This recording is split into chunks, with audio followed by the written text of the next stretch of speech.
amaphupho aqhamuka from three sources. So when you speak about dreams, in order for you to understand iphupho and to find a way to interpret your dream, you need to understand ukuthi wonke amaphupho, it could be one of those amaphupho owabonayo. So amaphupho aqhamuka from three different sources.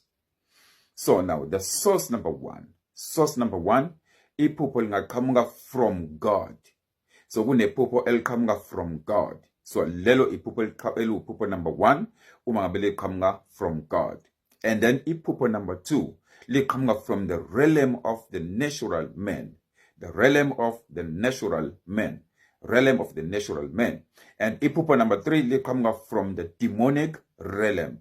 Demonic realm. So there are three sources amaphupho ngaqhamuka kuwona. So from God,